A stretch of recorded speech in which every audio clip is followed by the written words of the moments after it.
when we started talking about transplant, that's when the shoe dropped. I was just like, oh no, I'm going to die. That was the first time. September of 23, my cardiologist here, Sonny Chowdhury, he just said, we need to talk about transplant. And then immediately I started thinking about my dad. I was just like, Mm. I'm too big. I'm never going to get a heart.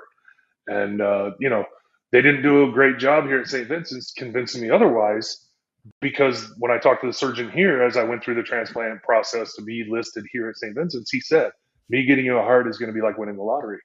My wife, I still get choked up when I tell this story because she loves me so much.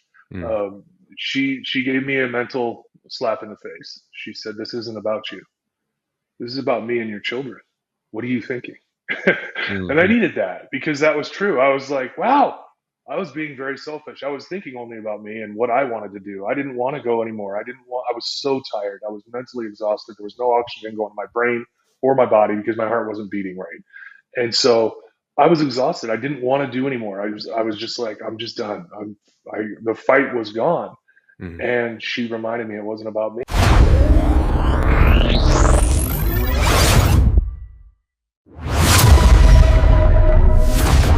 What's going on, everybody? Welcome to the SchuZ Show podcast. Hope you guys are having a blessed day today. Joining me today on today's show is a very special guest. He's had an illustrious NBA career that spanned for 11 years. He's an NBA champion, a Kansas basketball legend, and he's also the tallest person to receive a heart transplant. That is none other than Scot Pollard. Scott, I appreciate you for taking time to come on today. Yay, thanks for having me. Absolutely. Well, first things first, I want to kick it off with this. As a Jayhawk fan, I know you're rocking the shirt right now. I have to ask you about this. As you look at the team right now, great performance overall last night, even though they did lose. I love it right there. There it is. You know, they lost the game, but obviously I think for Jayhawk fans, we were quite inspired without Darren Peterson, the way they played. What's your thoughts on the team so far? I love the way they played without Darren. Mm-hmm. But because of that absence, some other guys that hadn't been playing at their best level got to shine, and Mm-hmm. hopefully that gives them confidence. I mean, that's what Bill Self has always done since he's been there, is he plays these big games early in the season, Right. not necessarily to win them all, but to give his team an idea of what the postseason is going to be like. You're playing against the highest caliber in the country, and are those teams there full strength yet? Either, not all of them. I mean, we saw the Kentucky game; they got blown out, Yeah. but they're a better team than that. And so Kansas, I like that some of the guys that haven't been playing that well got to play well, and they looked great. Um, and whatever's going on with Darren, I don't know, a sore hamstring this earlier in the year can keep you out. I hope it's nothing serious, but it just seems weird to me. But I'm not going to try to start a rumor factory. I hope he's fine. I hope he's back soon. And I think that I love the way this team plays, and I don't coach from the sidelines, but if I did, I would tell Coach Self to get those boys in shape and let them run, because 65, 66 points is not enough. This team can really run. It's such an athletic, fast team.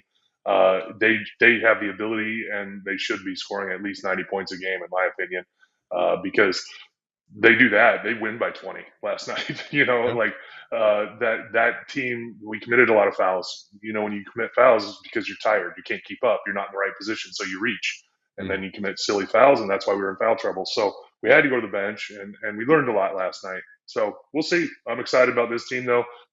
I'm so happy to be able to watch Kansas basketball again without somebody on the court that just makes me absolutely go, no, I'm not watching that guy play. I know you're talking about right there, but as we continue going on with that topic, though, I am curious about this because, Bill Self, obviously one of the greatest coaches in college basketball history. And I know we all know that, the time's a little bit winding down. We know he's probably only got so many more years left in coaching. And I just want to know, when you talk about the future, what does the future Kansas basketball look like in the new NIL era, with Self possibly moving on the next, 2 to 5 years, possibly? Just what's your thoughts on the future of Jayhawk basketball?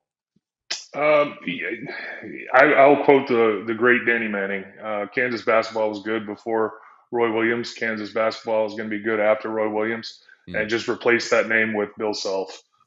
Bill has taken the program and gotten another championship. He's an awesome steward of the game. He's been great for Kansas basketball as number 8, and whoever number 9 is, they're going to be great also. I have a sneaking suspicion that the number 9 is on the bench right now, Yeah. right next to him, because I don't think he would have taken that job if it wasn't in the mix that he was potentially at least going to be highly considered to become number 9.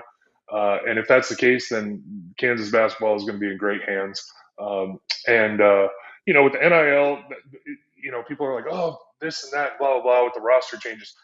Since Bill Self has been the coach, he's always recruited on top of guys because he loses guys to the next level. And whether they go on and have great NBA careers or not, Good point. that doesn't always happen. But he's always had a new roster every year. It's not like he's had guys that come in and play 3-4 years consistently. He's Right. always getting a new roster, and that's always been the case even before this NIL explosion that everybody else. And I think that's why he's one of the last guys. I mean, Izzo is the other one. I can't think of another coach off the top of my head that didn't see all this coming and go, peace, I'm out, Right. because they Right. don't have the advantage anymore. When you were the only ones paying, you had the advantage. And now all of a sudden, everybody else has got the ability to get a new roster and swap around. It's like, well, those old legends of coaching, they were like, I'm out, bye, bye, because were they that great? Or did they just have that advantage the entire time that nobody really knew about? Or we knew about if you're on the inside and fans are like, oh no, he's just a great coach. He's a great recruiter.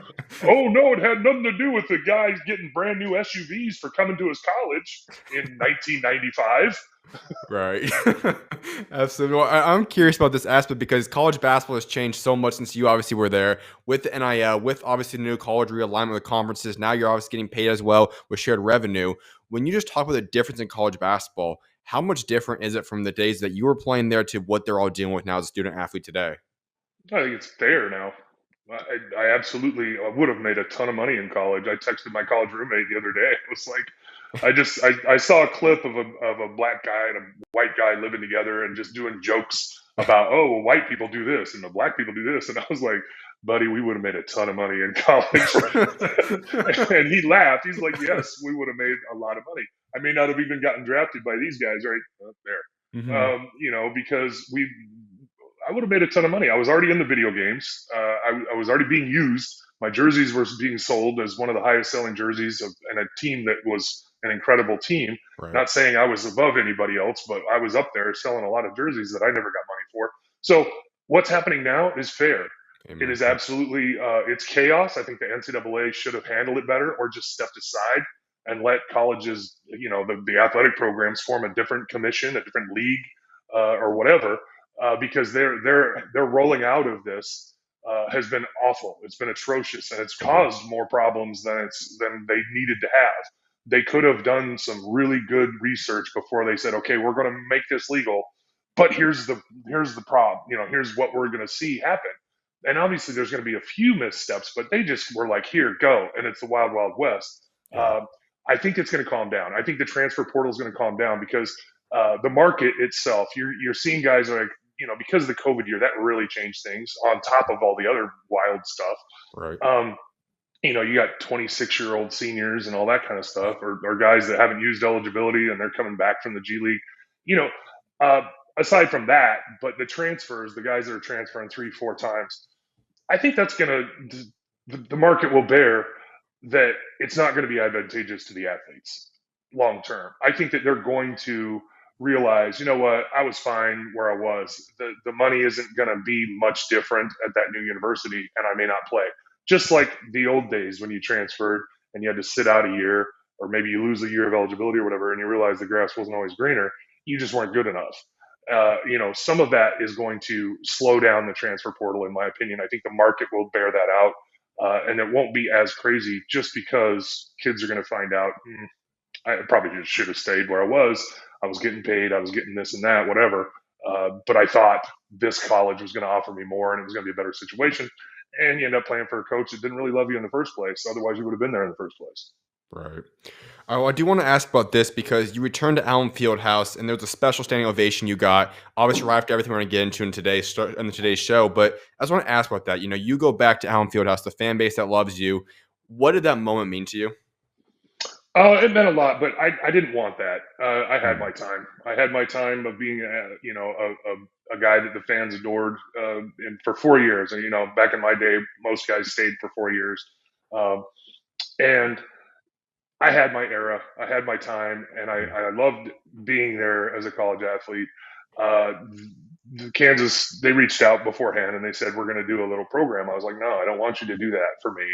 I had my time, but because we were promoting the ESPN thing, and because they agreed to put my wife's charity website up there, pearlsoflife.org, on the jumbotron during the video. I agreed because Okay. I wanted to help other people. I don't need the adulation. I had my time. I did all the stuff I did. I had a blast, but my time's gone. And I guarantee you, most of the people in that building didn't know who I was anyway. There's a lot of diehard fans at Kansas, but I'm positive that the students. I mean, I played there before they were born. So, a lot of them are like, who's this guy that we're cheering for? Like, we're supposed to know who this is. Yeah, he played Kansas, but really? Like, this guy's could be my dad. And literally, that's the case. Mhm. I have kids that are older than all college students. Mhm. So, that's why I didn't want it. But Okay. what did I appreciate it? Absolutely. It was incredible. And it made me feel really good, even though I was having a rough day. Physically, I wasn't feeling that great. It had been a busy weekend. But it felt great to have that, and it was a great memory for sure, especially for my family and some of my friends that came in.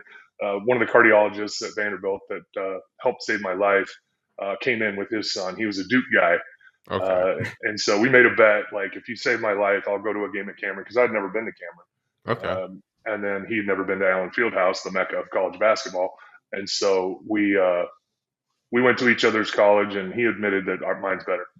All right. I love that. I agree with He's that not here statement to right there defend as himself. well. So. I agree with that statement. So, this kind of leads right into what I want to get into today. And that's talking about your mentality. Obviously what you've gone through, your story is remarkable. But one thing you just brought up right there, so many guys out there would say, you know what, you want the glory, you want the attention. That's the way so many people live in today's life. You said that's obviously something you kind of looked at and said, okay, I don't necessarily want all this attention right now. I've had my time. So I just want to ask about that. What's kind of led to that humility about yourself? Facing death, but also uh, I gave everything I had to the game. I probably could have had a longer career if I had been smarter about rehabbing or sitting out when I was hurt. Hmm. Uh, and I didn't. I was just a guy that was like, if I can walk, I can run. I'm out. I'm Hmm. going.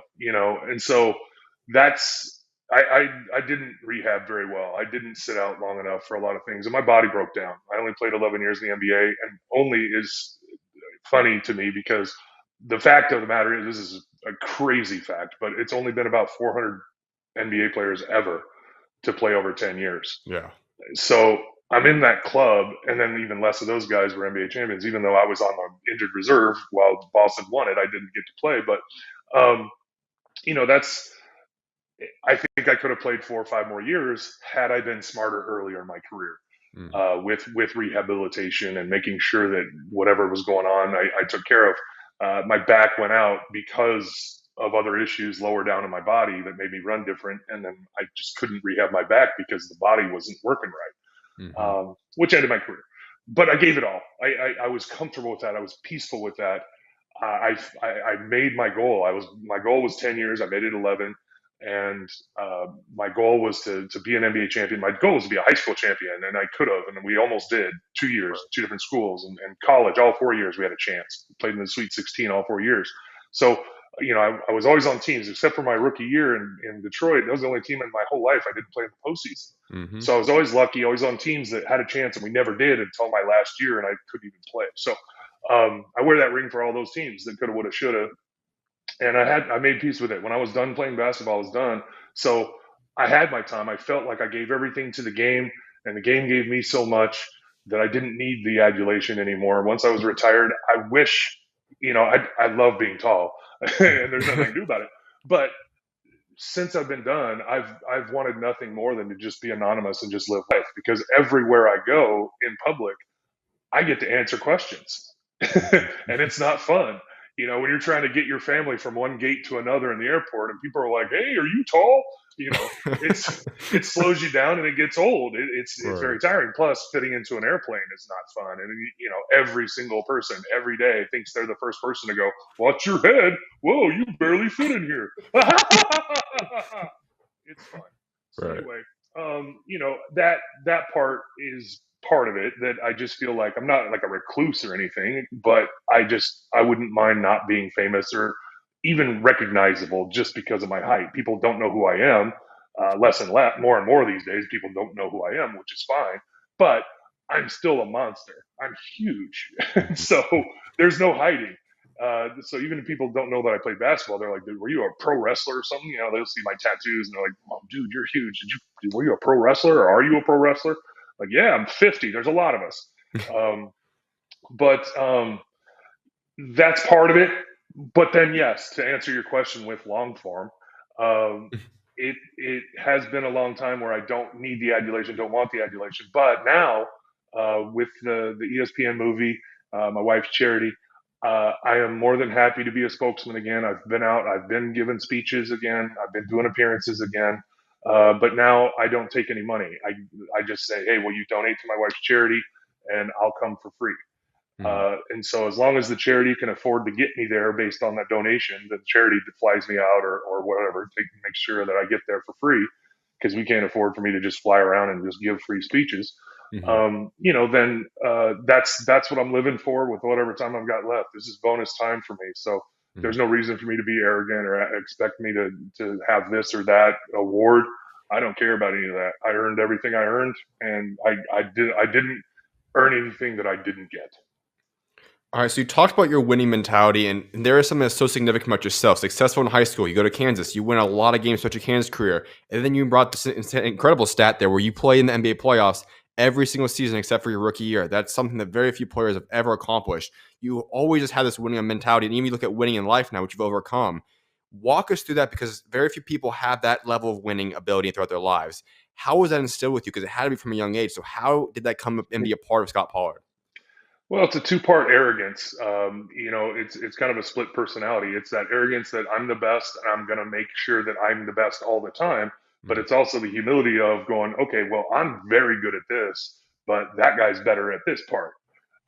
So, as you go up in levels from high school to college, you realize, okay, in high school, I was the best at everything. mhm, I may not have been point guard, but I could bring the ball up if I needed to. But we had a point guard for that, so I didn't. And plus, this was the early '90s,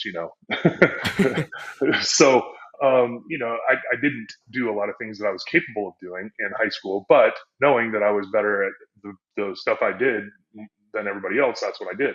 Then mhm. in college, the level slims, the talent level shrinks, and the athleticism and the abilities all raise huge exponentially, the competition. So then you start to fine tune your game and your mentality of, okay, what can I do at this level to be great? Mhm. And for me, it was, I don't need to shoot 3 pointers anymore. Now, this again, different era. Roy Right. Williams was like, don't shoot a three. I know you can, but we've got guys for that are better at that than you are.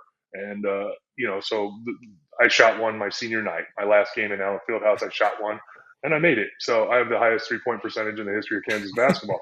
Right. So there's that. And then moving on to the NBA, it was, I'm out there shooting, and coaches are like, I didn't know you could shoot from out here. And I was like, yeah, because I played at Kansas where I was the guy that was like, okay, I got Paul Pierce, I got Jock Vaughn, I got Billy Thomas, I got Ryan Robertson, I got Jared Haas, and not in that order, that are all locked down, not this, like they were going to make the 3 pointers. So it's like, Right.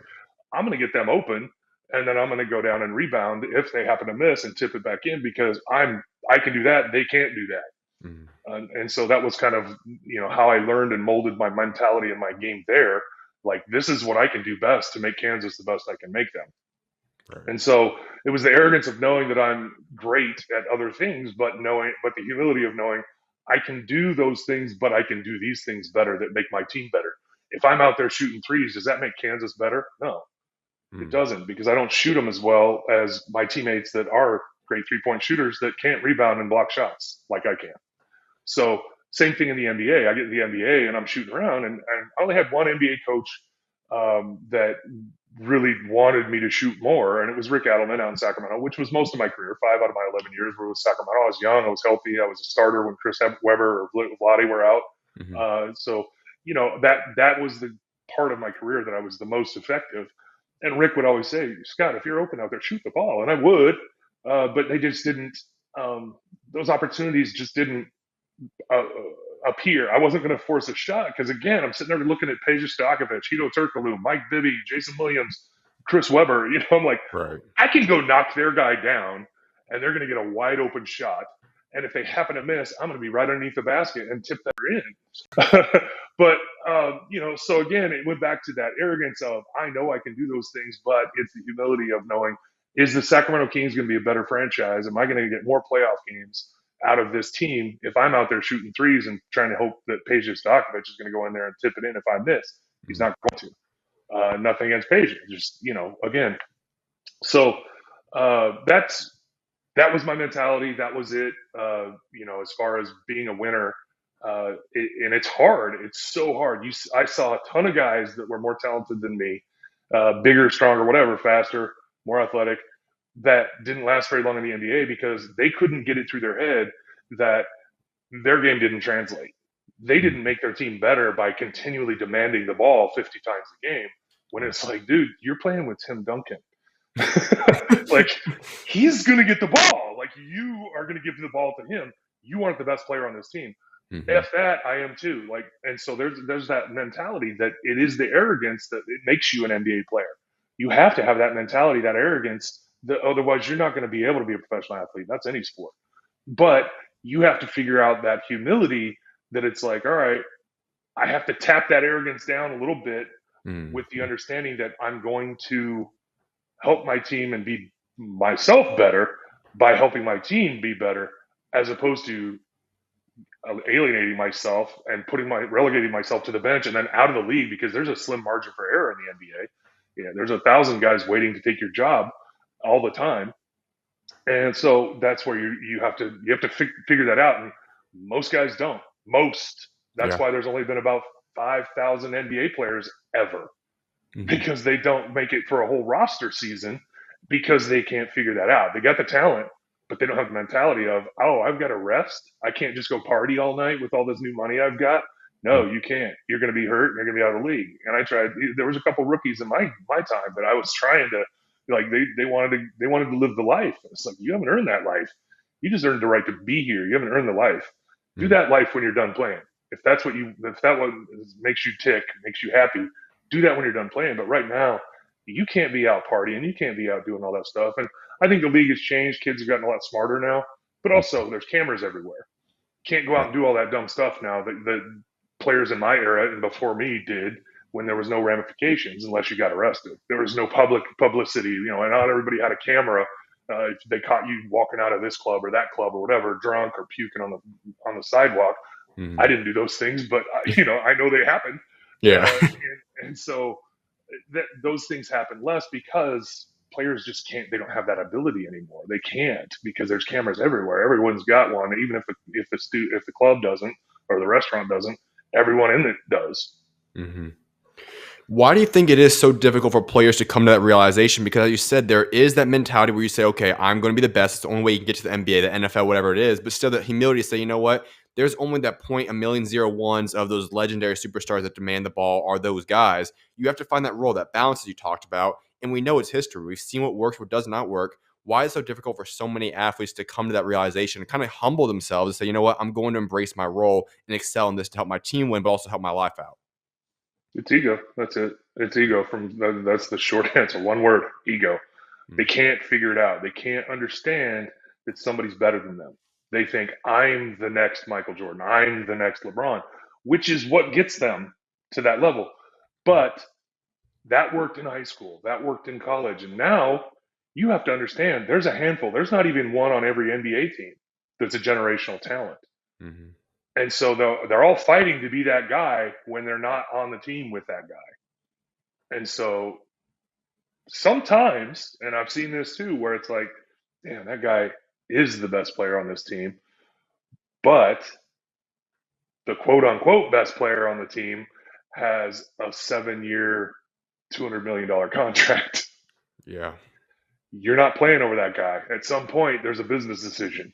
And I was that guy, it was like I'd be playing good, and all of a sudden it was like, well, they got to put the guys in that make more money than me, because the owner or the GM or the coach even is just going, hey, we got, like, good job, but you don't start and you don't make, this guy makes double what you make. I'm going to have to answer to the press after the game if I left the $5 million guy in the game versus the $10 million guy or the $20 million guy. Why did you bench that? Well, the $5 million guy was having a good game and we were winning. That's why I left him in. But the coach has to answer that. And then the GM, if you happen to lose the game, then the GM's going to be like, why'd you leave that guy in? And you lose Mm-hmm. the game, you could have put the $20 million guy back in. So there's so many factors in professional sports that people don't think about. Mm-hmm. Um, and players don't think about. Players can't fathom that. They can't stomach that. They can't be told, "Hey, this guy's better than you." That's that's the weeding process, and that's ego. That is exactly why you see so many talented players get washed out of the NBA. That are because there's 1,000 of them every year. There's 1,000 guys that think they're first round picks, probably more than that, and that's why they end up leaving college early and ruining their lives. Absolutely. And I'm not joking when I say that. I'm not being exaggerating at all. I'm saying ruin their lives. These are people like myself that didn't have a father, mother didn't work. We were on government assistance. People, because of the color of my skin, people don't assume that, but that was my reality. If I didn't play basketball, I wasn't going to college. Period. Mm-hmm. I was going to go get a job. So, um, what are you going to go back to? If you leave college early and you think you're a first round pick, you leave after 1 year because you didn't even go to class in the springtime because you were like, I'm getting drafted. So you go for the fall semester and then you're eligible for the spring so you can play basketball in the springtime, but then you don't go to class anymore because you're like, I'm leaving anyway. And then you don't get drafted.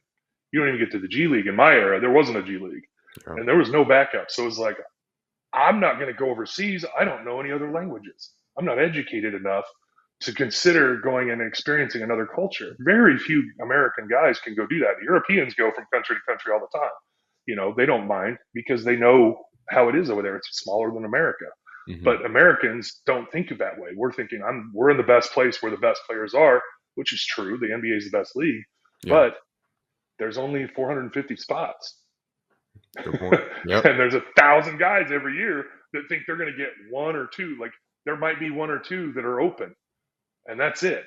Mm-hmm. And there's 1,000 guys beyond the first round picks that all think that. And then what happens to them when they don't want to go overseas? They don't make the G League. They can't even get back into college because they didn't go to class their spring semester. You're back home, man. You're Mm. back home with your mom or your dad, and your life is ruined. And then you're working at Walmart or you're working at, not that those are bad jobs. I'm just saying No, your yeah. talent could have taken you a place, but that ego got in your way. And I've given speeches to that, but the rookie, the NBA didn't want me to come talk to the rookie transition camp. That's an old story. That's from like 20 years ago. But yeah, they did. I talked to them about how I wanted to go give that speech, and they didn't want me to give that speech for whatever reason. Why do you think that would be? I wanted to bring my financial advisor with me, and only one financial advisor was allowed to speak to the NBA Players Association at that time. I don't know how it is now, but back then they were like, you can't bring your financial advisor. I was like, well, what if somebody actually has an intelligent question about finances that I can't answer? He can answer it. And they Right. were like, no, you can't bring Mm. him. So I was like, well, then if I can't talk about money because I can't intelligently answer any good questions about finances or financial planning or that, I can just give you opinions. And then you don't really want me to give you the moral speech about how to ruin your life because these guys are the first and second round picks. The guys that are in that camp are going to make it. They are at least going to get a contract for a year or, a rookie contract 4 years or whatever it is now. Those guys are the that I wanted to give that speech to. But yeah, you never know the motives of a multi-billion-dollar corporation, but it's probably never positive. Right. Good point. I also am intrigued by this other aspect you talked about, and that was the rehab process. We look back in the day, and there's a lot of controversy in NBA circles today. Why are guys sitting out so much? There's so much relaxed, and obviously, there's obviously pros to why they're doing that. There's also people that can judge that rightfully so in some ways. But you talked about that. Had you maybe looked at rehabbing a little bit more, sitting out when you weren't 100% healthy, you could have added on multiple years to your career. Do you think if you were playing today's era, that would have been more encouraged for yourself? Do you feel like that would have been something that was easier to do in today's world than it was back then? I still wouldn't have sat out games for rest. Okay. Never. Like that's not in my mentality. I'm not talking about that. I'm talking about like a broken bone and I sat out 2 Okay, weeks. gotcha. I'm talking about I sprained my ankle drastically and it's swollen up bigger than my knee. And Mm, I'm saying tape it up. I'm playing. That's what I'm talking about. The rest I never will understand because I like I said, I'm of the mindset if you can walk, you can run. mm, So I did that, and so then it would drag on and turn into another injury because I wasn't healthy in the first place. My ankle's taped up like I'm wearing a boot.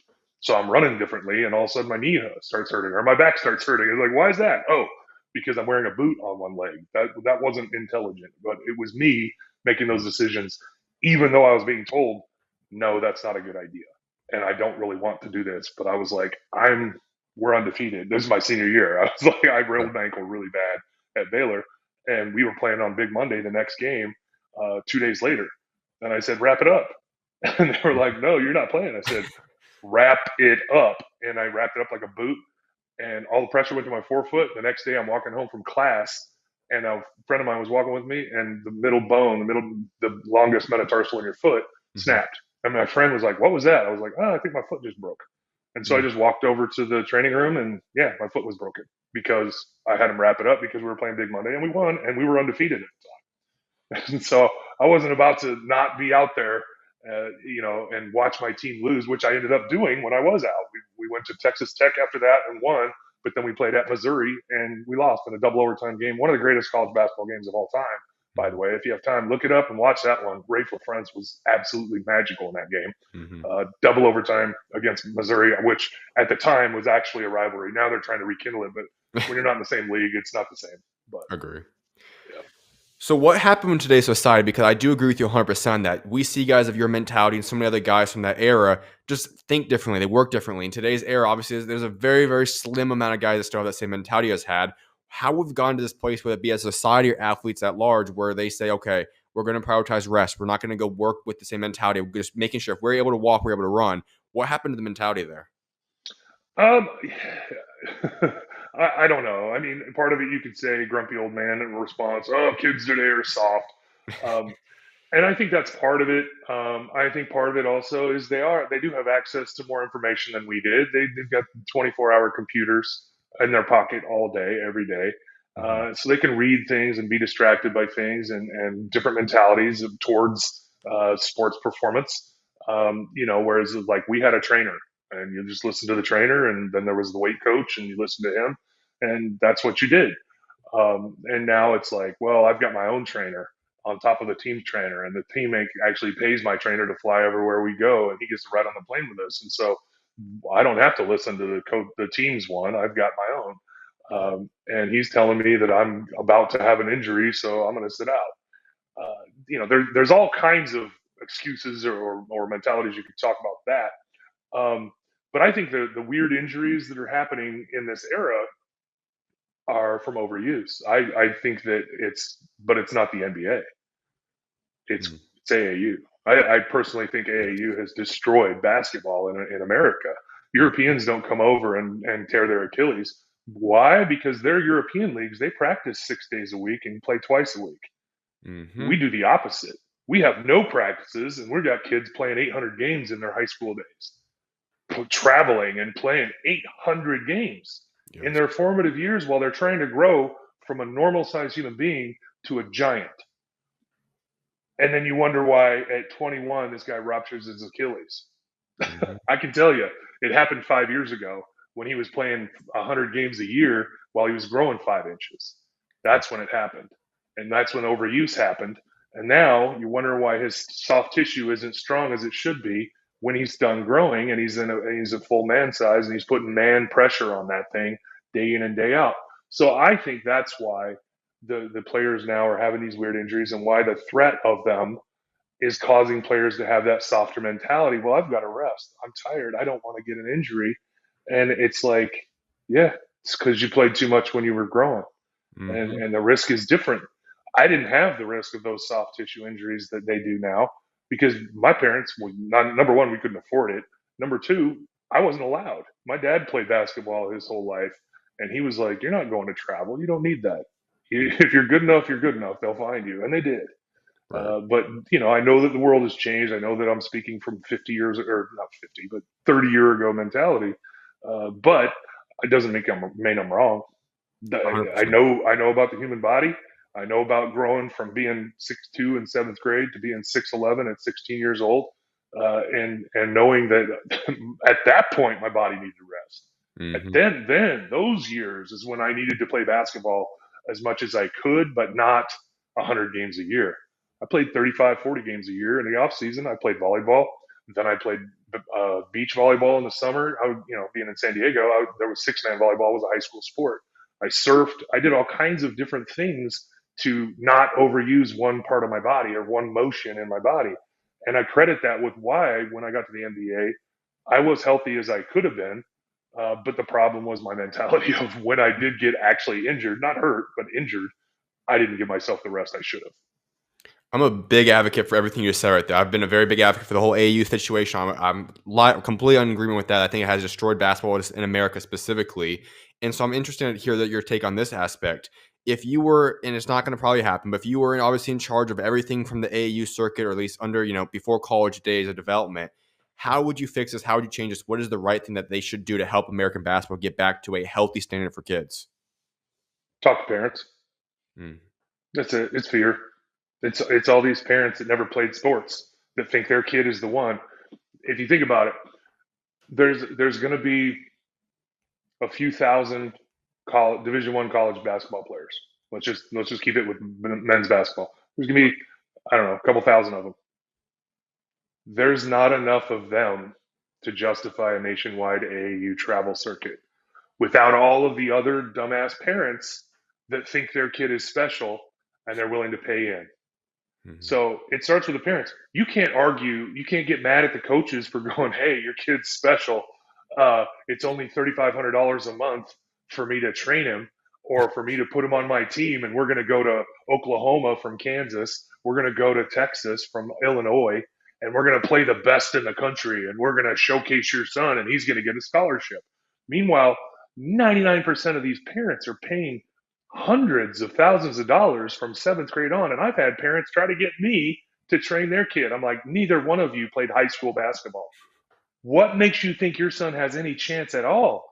You are 6 foot and 5'4", and you think your son has got a chance, and neither one of you is an athlete, and you want to pay me to train your kid? Come on, you're pissing in the wind. Now, that is how the AAU program started. It's the paranoia or the dream of these parents that never played sports. Those are the ones that are problems. The Mhm. people that actually have talent or played at high school or collegiate level, competitive, like really were good players, their kids aren't the problem. Their kids aren't the ones playing 1,000 games a year. They know, hey, for the most part, I'm sure there's some that fall into it and their kid played AAU or whatever. But for the ones I know, they have kids that have gotten Division I scholarships because they're the kids of athletes, Right. and they're like, yeah, my kid played whatever sport was in year round. None of them played one sport year round. And so it starts with the parents. You have to educate the parents that have no education about athletics, because without them, without all of those people that are dreaming that their kid's going to be good, there aren't enough kids to play these crazy, ridiculous travel leagues. And I talk to it. I live in an affluent area here in Indiana. It's called Carmel, just north of Indianapolis. And I talk to these parents all the time. I'm like, why do you have your kid playing football year round? Well, he likes it. Well, yeah, of course he likes it, but we live in a winter city. It's freezing cold, and you're out here watching him play 2 football games a weekend. He is 5 foot nothing and 100 pounds. Like, let him play basketball. It's indoors during the winter. Play Mhm. baseball in the spring. Play soccer, whatever, or nothing. Let him just be a kid, because that's another thing is I've done it. I've coached my kids in rec league. I've only allowed my kids to play rec league, and I've coached them from high, kindergarten all the way through high school. And I had kids leave the team in fourth grade. Well, he's going to go get some better coaching. I'm like, that's a good one. All right. And then all of a sudden in high school, that kid is back in rec league because he was playing too many games and he wasn't playing Mhm. because he wasn't good enough. So he's back in rec league, and I'm coaching this kid back in rec league when I remember 10 years ago, your parents were telling me that I wasn't a good enough coach, and I was wrong by making everybody play the same amount and learn how to be a good teammate and teaching values that transcend sports, that go into, hey, if I'm in a workplace and somebody does a good job, I just go over and go, hey, man, good job. That was a great, presentation you gave to the boss or whatever. That's the kind of stuff I teach when I coach kids. I'm not trying to teach them how to be the best. They're the next LeBron James, because none of them are. Not Mhm. one. None of your kids in rec league or AAU. Just that's the problem. Is parents think their kid is special because some coach that wants their money told them their kid is special, and they don't want to hear the truth. So sorry, a long answer. I love it. No, 100% agree with you. Well, I do want to transition now into your story a little bit more now. And I really want to go back to where you grew up. Obviously, you're born in Utah, but you talk about a few different interesting aspects. One of which is obviously you guys grew up with the government funding, with not necessarily the financial backing you had before. You grew up in a unique way, and yet we see how successful you become in life, the things you've accomplished, everything you've done. I just want to ask, how did growing up that lifestyle help your mentality grow, you grow as a man, and help you become the person that you are now today? I'm not a Mormon. My whole family is. I was raised that way. Okay. Uh, but I'd be lying if I didn't say that was a huge part of who I am. And they helped us. The church absolutely has a welfare program, and I remember people from the church would come by and bring meals when we couldn't afford any.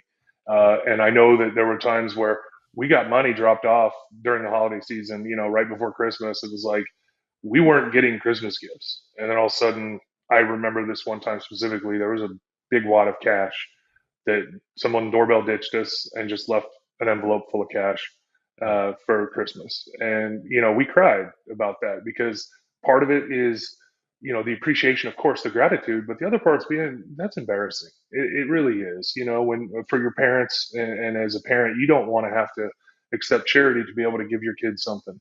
And I'm not talking about trying to get them the latest, greatest shoes or video game or car or whatever. I'm talking about like I'd get boxes of cereal for Christmas sometimes. So that shapes who I am, right?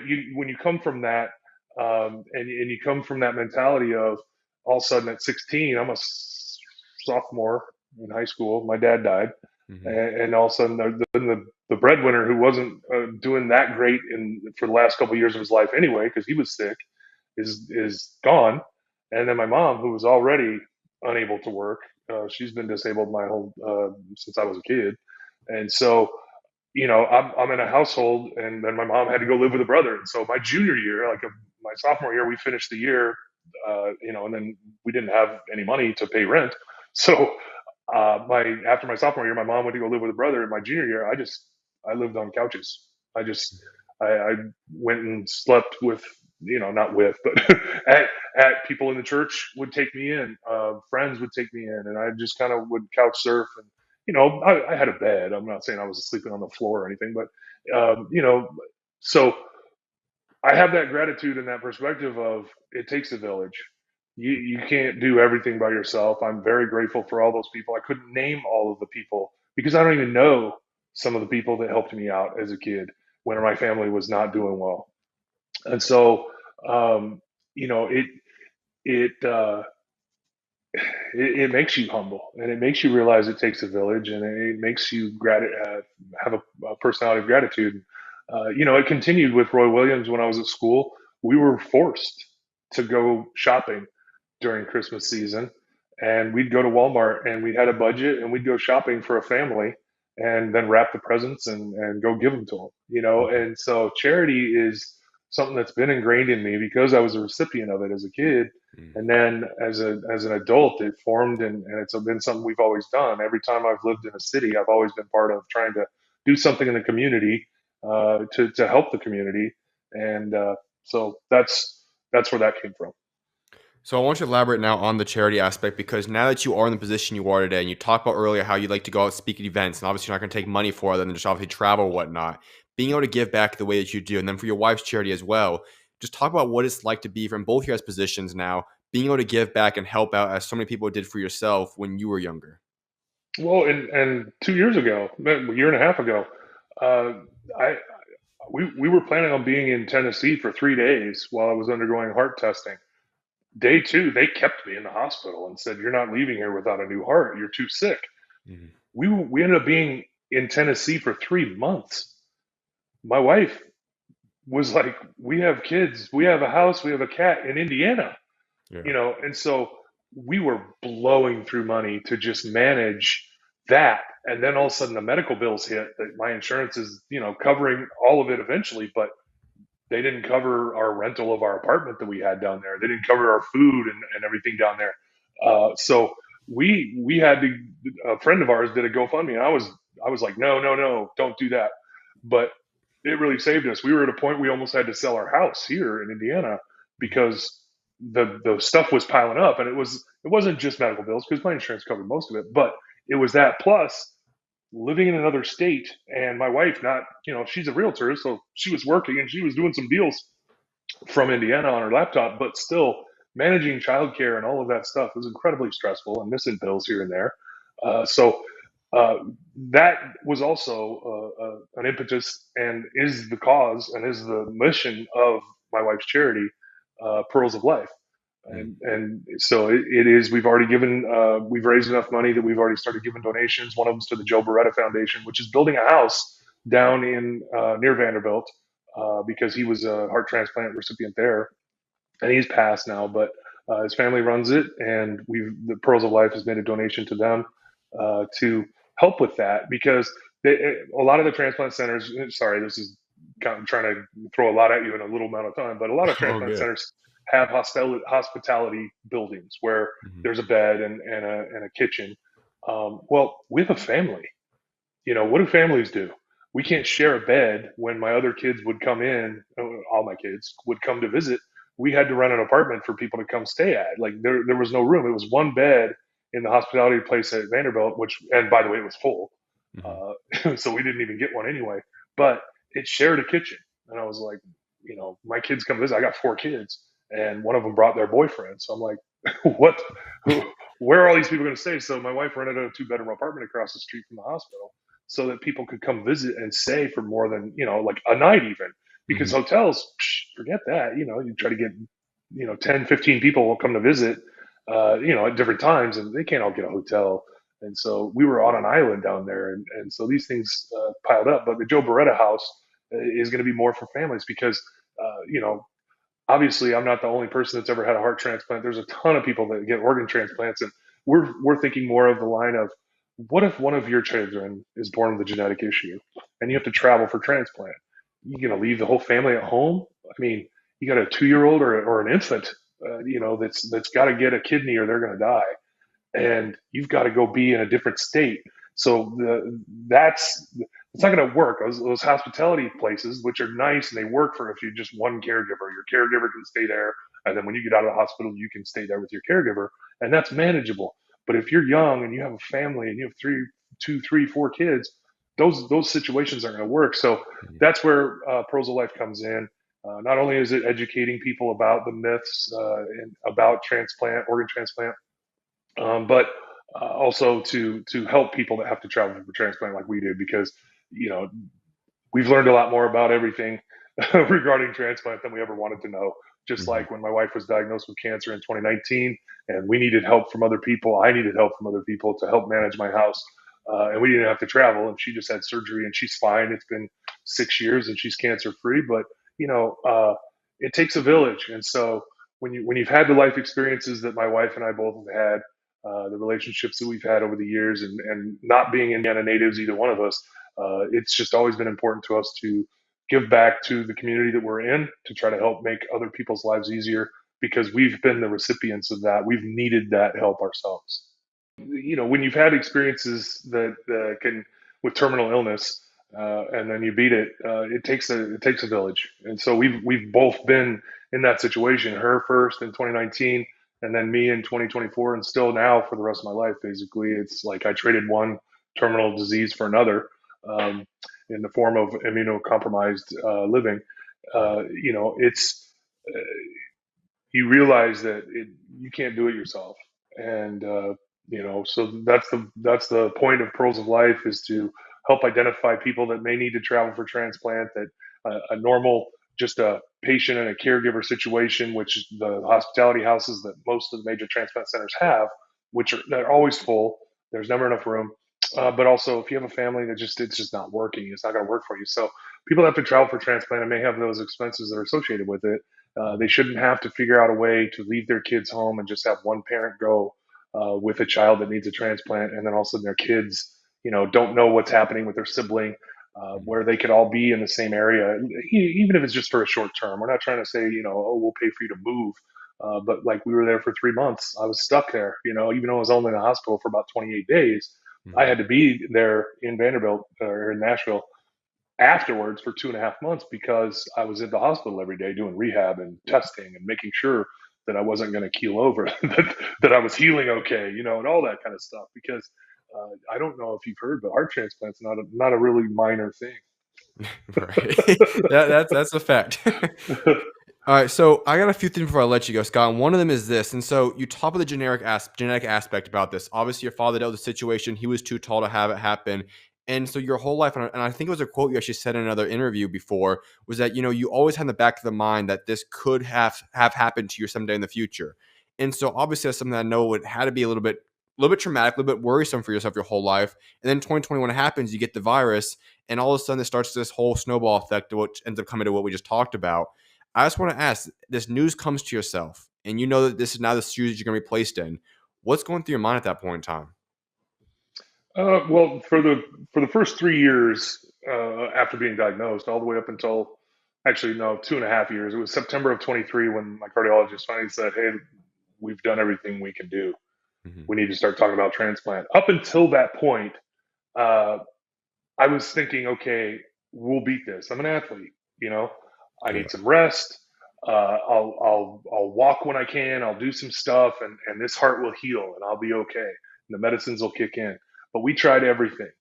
Uh, Procedures, medications. I was trying stuff. First side effect was death. No joke. One of the medications I took, the first side effect is death. And they were Mm. like, "We don't use this anymore, but we have no other option. We're going to try it on you." I Wow. was like, "Yay!" So it, it was an emotional 3 years, but I still had that mentality. I'm going to beat this. When we started talking about transplant, that's when the shoe dropped. I was just like, "Oh no, I'm going Mm. to die." That was the first time. September of 23. My cardiologist here, Sonny Chowdhury, he he just said we need to talk about transplant, and then immediately I started thinking about my dad. I was just like, Mm. I'm too big. I'm never going to get a heart. And they didn't do a great job here at St. Vincent's convincing me otherwise. Because when I talked to the surgeon here, as I went through the transplant process to be listed here at St. Vincent's, he said, "Me getting you a heart is going to be like winning the lottery." Because they he's talking about they Yeah. St. Vincent's did 28 transplants that year. Mm. What's the odds one of those donors is going to be a giant, or have a heart big enough for a giant? So that wasn't great news, but I appreciated the honesty. Yeah. In University of Chicago Hospital, I went up there and they said the same thing. They said we did about double what they did. We did about 50 last year. And I was like, "What about Vanderbilt?" They're like, "Oh, that they do more than anybody." And Mm. then so that's how I got connected, because I have a friend that's a cardiologist in Boston. He was my cardiologist when I was out there with the Celtics, and we became friends. And he Okay. said, "You need to talk to my friend Shaw." And so he got me a phone number, and I called Dr. Shaw, who was the surgeon that ended up being my surgeon that did my transplant. And I Mm. said, "Hey, is there a way I could come down there and get tested, and you guys could evaluate me and see?" And he goes, first thing he said to me, he goes, "You won't wait any less anywhere else." He Mm. was that confident. So, long story short, uh, the fear was there. I initially, after we digested all the transplant information, this is late September 23, fall of 23, and I said, "No, I'm not doing it. I'm just going to live until I'm not alive anymore. I'm just going to fall asleep or whatever, just like my dad did, but he happened to be driving, and luckily nobody else was hurt. Mm. I'm just going to live it out." And my wife, I still get choked up when I tell this story because she loves me so much. Mm. Um, she gave me a mental slap in the face. She said, "This isn't about you. This is about me and your children. What are you thinking?" And I Mhm. needed that, because that was true. I was like, wow, I was being very selfish. I was thinking only about me and what I wanted to do. I didn't want to go anymore. I was so tired. I was mentally exhausted. There was no oxygen going to my brain or my body because my heart wasn't beating right. And so I was exhausted. I didn't want to do anymore. I was just like, I'm just done. The fight was gone. Mhm. And she reminded me it wasn't about me. My one of my kids was 16. That's how old I was when my dad died, and I'm sitting there going, "Yeah, I'm just gonna let it ride. Really? I'm not even gonna try." Mm. So that was the mental and emotional slap in the face that I needed to remind me that I was being selfish.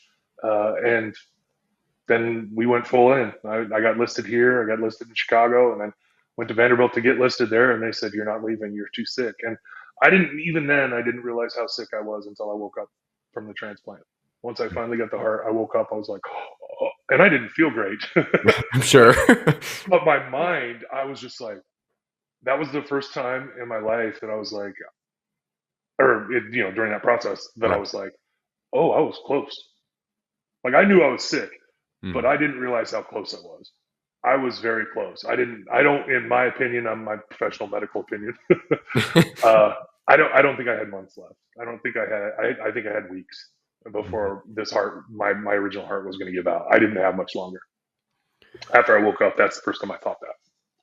And so I actually had planned to ask you, how did you get through this? What was the mindset that got you through this entire season of your life? But it almost sounds like you'd say having the support around you, specifically your wife, that almost is something that got you through a situation. So let's be honest, you said it earlier. Many other people go through transplants, and just let's look at large. People will go through very, very trial tribulations of life.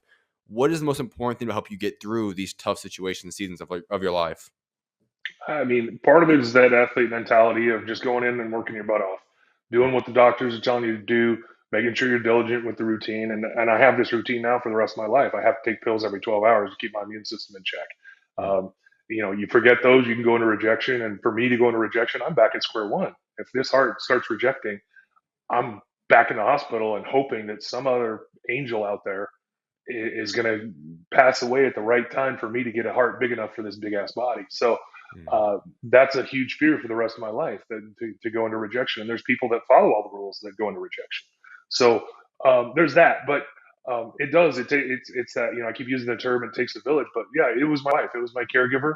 She never left my side, and she should have. I kept telling her, you need to go get a good night's rest. She wouldn't even leave the hospital to go get a good night's rest. She left one night. She drove back to Indiana. She spent the night here, got some clothes, and drove back the next day. She wouldn't even stay home for that long. mm, And she never left. That was the only night she didn't sleep in the hospital. We had an apartment across the street that had room. Her sisters came to visit and got it all set up. We had friends come and stay there, and my sister came, but she wouldn't even go stay in the apartment across the street. She went over and took a shower one time. I mean, she would shower every day, but right, um, right.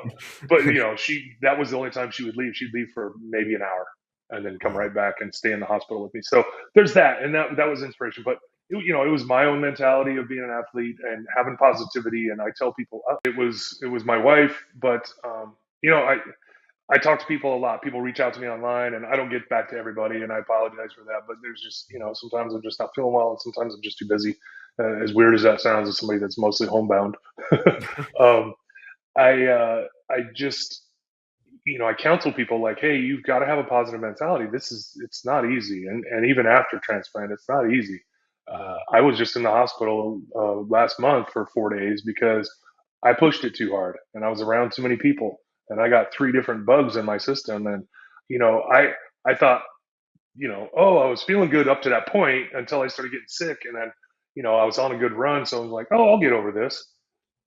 You I don't have an immune system. I'm not going to get over it mhm, without something else externally helping my immune system. And so they had to, change my meds and do this and that, and 4 days in the hospital. And what struck me is, again, it was a great doctor. The infectious disease doctor came in and he goes, "It's a good thing that you're strong otherwise." mm, And I said, "Why?" He goes, "If you were 70 and you weren't this strong." mm, That was hard to hear. That was a month ago. And it was a lesson. I learned a lesson a month and or a year and a half after transplant, and I'm right. sitting here going, "Oh, I'll get over this. I'll be fine." And this doctor looked me in the eye and said, "Don't do that again. You're not gonna get over it. You need to when these symptoms happen, you've got to hit the button." And I was just, for 3 weeks, I was sitting there going, "Oh, it's this, but I'm okay," and "Oh, this is I'm all right." And finally, there was an impetus that made me go to the hospital, and it was one of my doctors. But yeah, it's always going to be a lifestyle from now forward.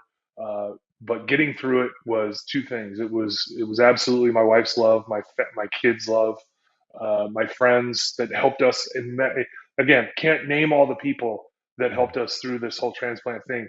Friends would just take our youngest. My next one would go to his mom's and stay there while we couldn't, and then he would be like, "I don't want to be at school. I don't want to be at mom's. I want to be there with you. And I was like, what are you going to do here? You're going to miss practice. He was throwing track Okay. at the time. And I'm like, you're going to miss practice. You're going to miss class. You're going to be ineligible. Like, there's nothing you can do here except sit here and wait with me. I appreciate it. I love you and I miss you. But you got to get your ass back to school and take care of business. And our youngest, he went through. My two oldest were, they're out of the house, so we didn't have as much concern of making sure they were okay because they were out of the house and they were adults. They're handling it. But the two in the house, we had friends taking care of our at the time 7-year old. And that's not easy as a parent. Especially my wife. It's her only child. She's like, I would worry about him all the time. And so he'd come down and visit, and friends would drive him down. Because again, my wife wasn't going to leave. So friends would drive our kids down to see us. And so so many people helped us yeah, we owe a debt that we cannot repay for the rest of our lives. Mm. When you talk about your perspective on life now, you were in obviously a position you talked about, you didn't know if you were going to make it. You don't know how many days you were going to have left. How has that now changed the way that you look at the remainder of your life now? I still don't. Mm. I'm on borrowed time. Casey's heart, it needs a pacemaker. I've Right. got a pacemaker right here on the wrong side because my old pacemaker was here and they couldn't put a new one in right away. Gotcha. But it didn't wake up after transplant. So I get my pacemaker checked to make sure, and I've got an app on my phone. My phone has to be within 6 feet of me all the time to monitor the pacemaker. And Mm. if something goes wrong, it sends a signal to the hospital and they'll be like, hey, get here. But none of that's happened. Just had the device checked last month and everything's good. It's got a 10-year battery and it's functioning perfectly. The lines are in there and my heart working. And they turned it down, and my heart's not. Casey's heart is not beating on its own. Mm. So this pacemaker's keeping me alive. That's something that's hard to wrap your head around. That I've got a little device in here that if I'm around a magnet, I put a magnet on this thing, I'm done. Mm. So going through airports, going through the screening, I have to make sure. Going to a football game. I went to a Colts game. I'm like pacemaker, and they walk you around because all those screening things have magnets in them that can affect my pacemaker. So Wow. um, that's always going to be a concern. I don't know what's next. It could be another illness that all of a sudden, even if they give me early enough and the medication kicks in, they would get me because I just learned that lesson last month that one of the bugs I had kills people. So even people with normal immune system, it kills people. It's a pretty nasty one. It's called C. diff, Mm. and so um, there. That's why I wake up. And Mm. people ask me how I'm doing. I'm like, well, I woke up. The rest is gravy. I keep waking up. I'm on bonus time. I'm going to keep trying to do as much as I can to help other people while with the time I've got. I don't get upset about much. I don't waste time. I'm much more short with people, certain people in Mm. life. I'm like, I'm done. You know, Right. I don't have time to wait. And so there's that part of it that may come off as whatever. I'm not really concerned about that because I'm not.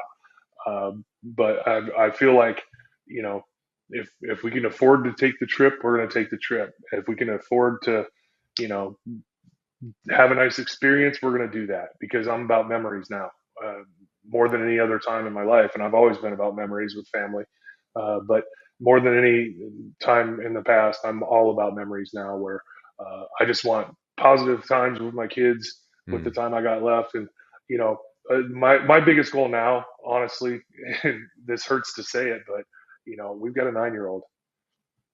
If I can make it to get him to college, that that is my goal. And I'm not saying I'll give up if that's the case. I'd like to go 20 more years, but Right. I just, realistically and statistically speaking, normal sized people that get a heart transplant, their average is 12 to 18 years. Mm. Um, I'm a giant. I'm the tallest person to ever get one. They don't know. Yeah. Nobody knows. They can't tell me. When I ask, the response is uniform. Doesn't matter which hospital, which doctor I'm talking to. We just want to keep this heart beating as long as possible. That's it. So Mhm. that can give you a mentality of not nihilistic. Oh, I'm just going to live for today. It's not that, but I'm going to appreciate today. That's for Mhm. sure. Amen.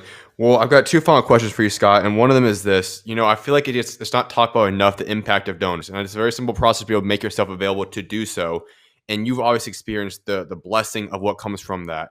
For those that are just talking, that either people are not educated, they're not aware of the opportunity to be a donor with their bodies, with their organs, and all those different aspects. how critical is it, and how do people even to go through this process to be able to put themselves in position to be able to donate and help people like yourself? Well, it's different state to state because it's typically a state organization that you find and you fill out. Yeah, pearlsoflife.org has a link to go sign up. Um, but to me, it's always been education. I've given speeches at my wife's gala. The Pearls of Life initial gala was in March of this year. And, she gave a speech. One of my doctors, Dr. Chowdhury here, he gave a speech. He's on the board of her charity. Um, and I gave a speech. Mine was supposed to be longer, but I was having a bad day, so I had to cut it off. But it's about education. It's almost always people come up after I've given a speech like, I didn't know that.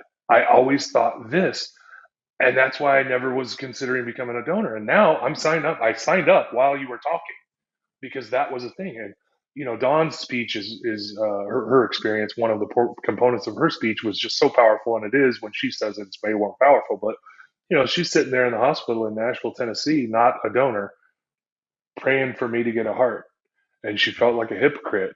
So she signed up at 2 o'clock in the morning. That's how easy it is. It takes a minute. Mm, And so it's just about finding the link. And like I said, pearlsoflife.org has one if you live in Indiana, but every state has a link to sign up.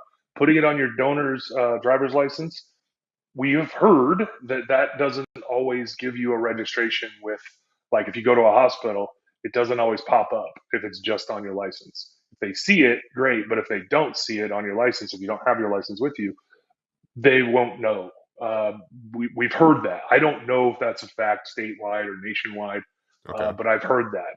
So, in my opinion, it's always safer to go ahead and go online and register so that it's just in a system somewhere.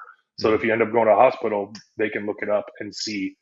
But it's education. We hear people like, "Oh, they're not going to save my life." All of my doctors are donors. If they're not going to save your life, then why would all of my transplant doctors be donors? If that was a thing, right. mistakes happen. Yes, of course, we're human, and we're hoping that organ donation is, in however many times, maybe 5 years, maybe 10, maybe 50, but we'll look back and be like, oh God, we don't have to do that anymore because Mm, technology is advanced, and there are things in the works that I've heard of. Friends of mine are in the field. They're like, we're working on a shot that can alter your DNA and your heart can heal itself, or your kidney that's failing can heal itself. wow. Damn, Wow. like, talk about how incredible that would be. Hmm. That's probably not in my lifetime or yours, but Hmm. maybe. You know, um, they're genetically altering pigs for organ transplant, and they've already done some kidneys. They've done two hearts. The guys didn't live very long, but they've done two hearts. Mm, And the guys that accepted the pig hearts had no other options. They gotcha. chose to say, oh, if I get 2 more weeks, and one of them got 2 weeks, one of them got, I think, 2 months, and they were in the hospital the whole time.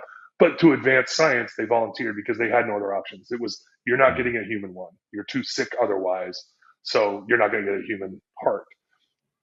But that's where we are now, and it's barbaric. I hope that we look back soon in the future and we think, God, that was awful. I hope we don't need to rely on organ transplant for much longer in human history. I hope that technology keeps advancing. In 1991, there was no way to transplant my dad, who was 6'9". He was too big. mhm. Well, in 2024, Vanderbilt set a world record. They set a world record for the tallest person ever had a heart transplant, but also I was number 16 of 174 heart transplants at Vanderbilt. Wow. For comparison, last year in 2024, Canada did 163, Wow. the whole country. So Vanderbilt beat Canada. And this year, they're on track to beat their own record. Vanderbilt is. They did over 600 transplants, organ transplants total. I think it was 683 total organ transplants in 2024. But they're on record right now to break their own world record. So technology is advancing, and it's the people that are pushing it that are doing that. And so, you know, we're not in that field of trying to fund that kind of stuff, but I hope that the government or somebody is helping to fund those people to do those researches and take those tests, and and push the technology so that we can look back and go, organ transplant, we don't have to do that anymore, or we can use a pig, or we can use, a different animal that doesn't rely on, because there's never enough organs. There's not. There just isn't. Mhm. There's thousands of people. There's 100,000 people right now waiting in America, and there's There's not enough, and people are being kept alive by machines, which costs a ton of money. Mm. Some insurance companies pay it, some won't, and some people die because they can't afford it. Mm. But it goes back, like people are like, oh, we need socialized healthcare. Canada has socialized healthcare. They did 163 heart transplants last year. I don't want to go to Canada. I'm really glad we have private healthcare. I'm really Yes. glad that Vanderbilt is pushing the limits, Hmm. and breaking new ground because of the ability to not be hindered by what would essentially be the DMV running their hospital. 100% agree. Well, Scott, my final question for you is the question I wrap up each and every single interview I ever do with, and that's talking about your legacy. When you get called home and this all happens, what do you want your legacy to be for what you've accomplished, what you've been remembered for as an athlete, as a father, as a husband, as everything? What do you want the legacy of Scott Pollard to be?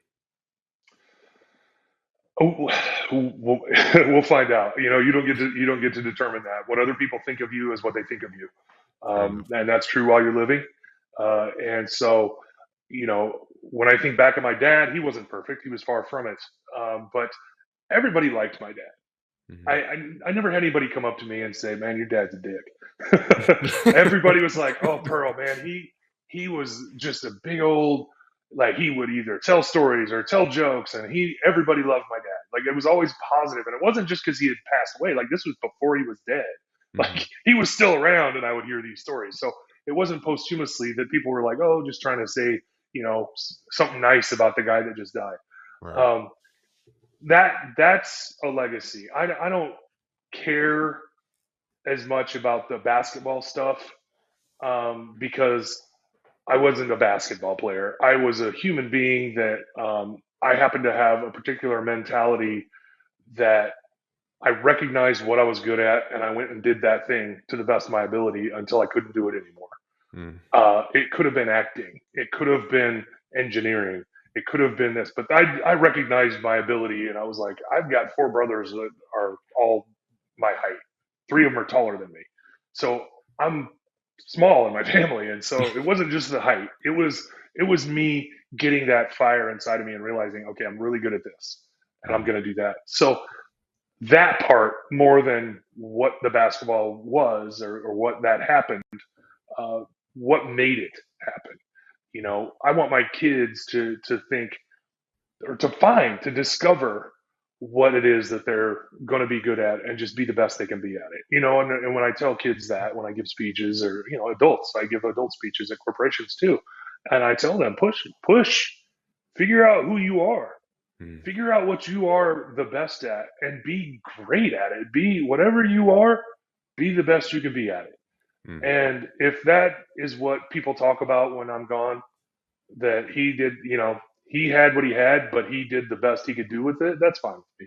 But really, I'll be gone. So I, I don't care that much what people talk about me when I'm gone, because I'm going to be gone. But if I was able to be around and hear what people say after I'm gone, that would be what I would want to hear, that he did the best he could with what he had. I love that. Well, Scott, it's been a blessing and honor having you on the show, and I'll keep you guys in my prayers, and I can already see what God does with you as you continue to go on this work.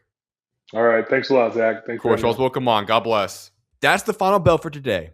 If you enjoyed the show, smash that like button and subscribe so you don't miss the next round. Sound off in the comments. I want to hear your take. If you're listening on audio, leave a 5-star review. Share this with your crew, and I'll catch you guys in the next one.